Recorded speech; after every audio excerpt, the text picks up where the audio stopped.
Hey, good afternoon, everybody. Happy Saturday. Yeah, let me, good lord.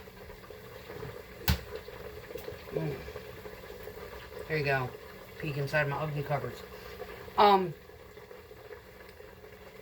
was watching, doom scrolling while I'm cooking, and, I saw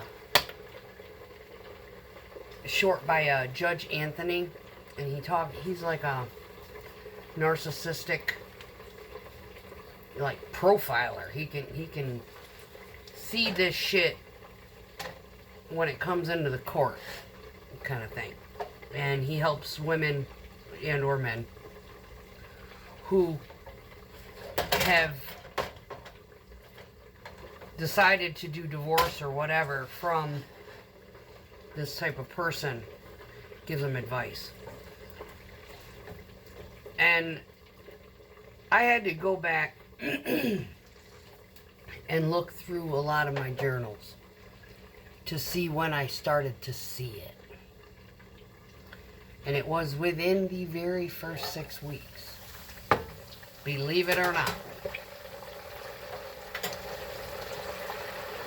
I started to recognize characteristic, behavior, not... Now, at around the 6-week mark was when he had his first temper tantrum rage, but it wasn't at me. But he was not receptive to my comforting him.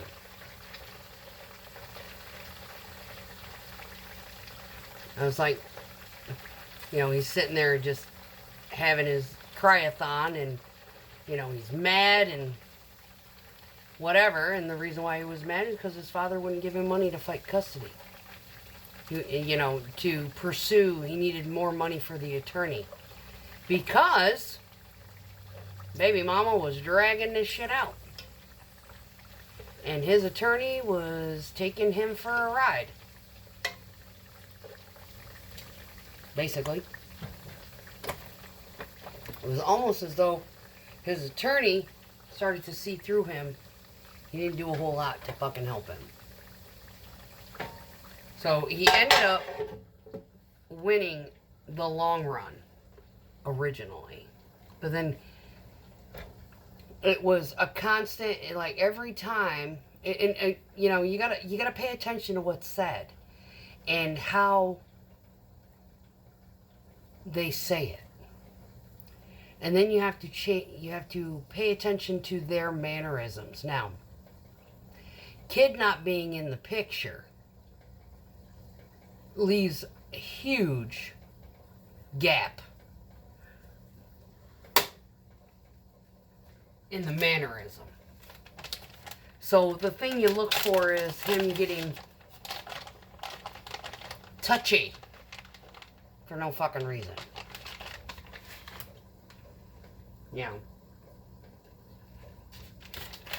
Stressed for no reason. Now, given if it's a custody kind of dynamic type of thing, yeah, every time that the baby mama or daddy or whatever requests extra time, shit like that, oh yeah, sends them through the fucking roof. Now, the dynamic that this guy is going to be displaying now is the pity pot. She won't let me see the kid. No. The story that he is telling is that this is the baby mama preventing him from seeing his kid. He's going to whine and cry and make you feel sorry for him and all this shit. No, the kid has decided on his fucking own and has quite literally said his piece to even the grandparents. I don't want nothing to do with the fucking son of a bitch. How hard is that to friggin' understand?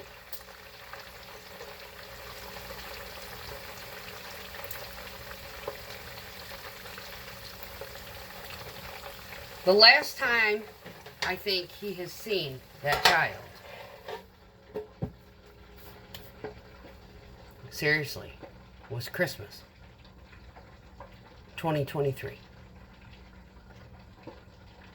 The last time.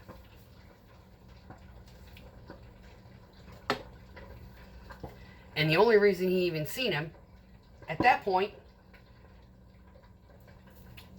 was because the kid was at the grandparents and the douche showed up there with his new girlfriend,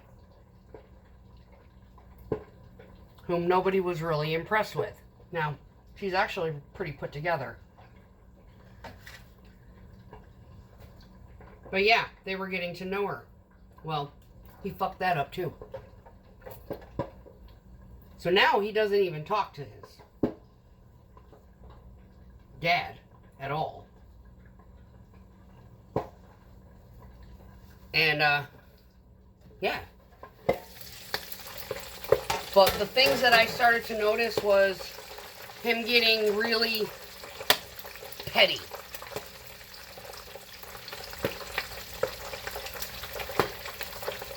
Irrationally petty. And angry. Along with the petty. And I'm like, I said, you're expressing an awful lot of anger for something so petty. And that was when I still had a clear head in the very beginning, right? I said, I don't understand where this anger's coming from. You don't understand. You're right, I don't understand. I don't understand how you're being so petty about something so insignificant and unimportant. The manner in which he was behaving was hyper-inflated to the situation. That kind of thing.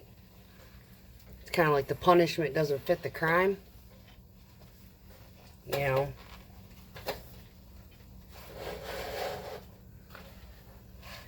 You're not gonna beat your kid to a bloody fucking pulp because they spilt milk. If anything, you're just gonna be like, nah, clean it up. You're not gonna get mad about something like that. That he literally would cry over spilt milk. That he would go off. Very boisterous, ugly tone, insults with irrational insults following, you know, of course, you know, making you feel stupid and, you know, whatnot. On top of it, you know, that kind of, and you start to, it's a manipulation. You don't want to make him mad because you don't want to hear it. It's just like, I don't want to upset him because then I have to listen to that fucking crazy come out his, you know, face. So yeah, you start to see that.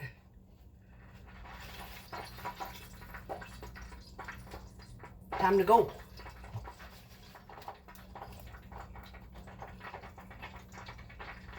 Immediately. Don't even fucking weigh the options. Don't do pros and cons. Don't rationalize behavior. Psychotic is psychotic. There's no negotiating it. If you see that kind of shit, get the fuck out. It's not up for debate.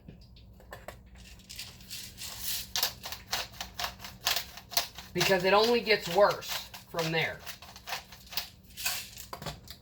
Trust me. I know.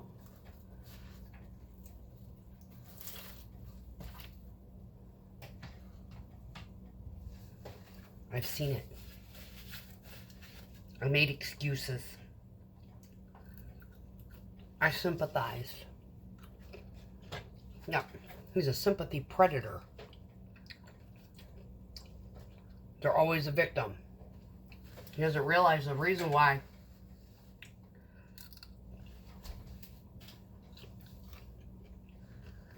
she was so flaky in the beginning. And came to the case, she was postpartum, for one. And this man had her traumatized. She was afraid to be in the same room with him. She was battling a hyperstimulated nervous system on top of postpartum.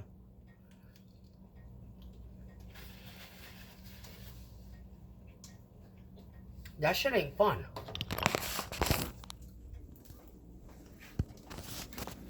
He treated her like shit. Put it lightly. Then I come into the picture after God knows how many followed her and bought into his bullshit. Started making excuses for his irrational, psychotic fucking outbursts. Oh, it's just that neglected TBI. No, this motherfucker's a kook. He needs to be locked up. But it was too late. He knows where I live. So, retaliation, reprisal, retribution, whatever the fuck you want to call it. If I prosecuted him, he'd be getting out of jail and heading straight to my house to burn the fucker to the ground. That's how fucking whack they are. You do not fuck around with that. You don't test it. Ever.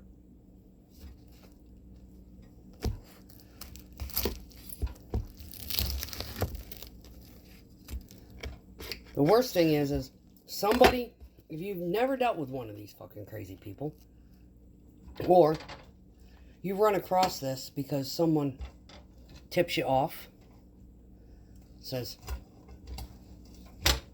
yeah, I knew their ex, yada yada yada, he's a fucking whack job, you're in danger, get the fuck out immediately.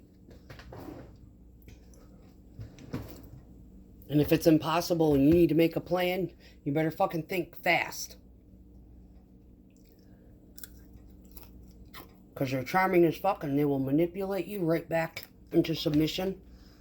And now that they know that you want to leave them,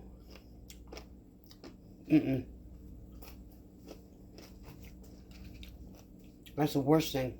You gotta play the game. Act like nothing's wrong.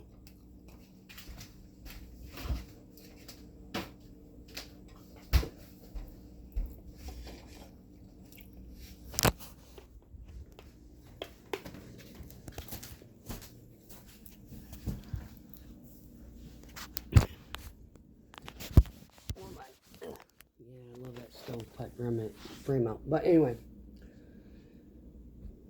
the very worst thing you can do is when you start seeing weird and odd behavior is to make excuses for them.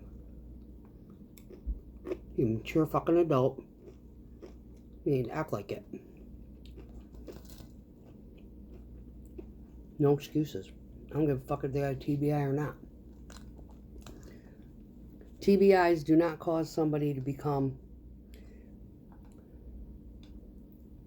petty and verbally abusive.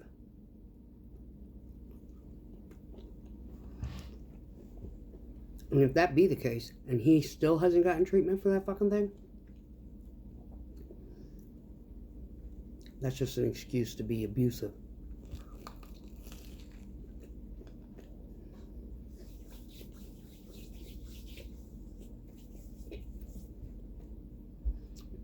And trust me, the sex ain't that good. I assure you. Irrational, petty, particular, and the tone doesn't fit the situation. The facial expressions are too curled and looking mean. Get the fuck out quick. That's all I got. Peace.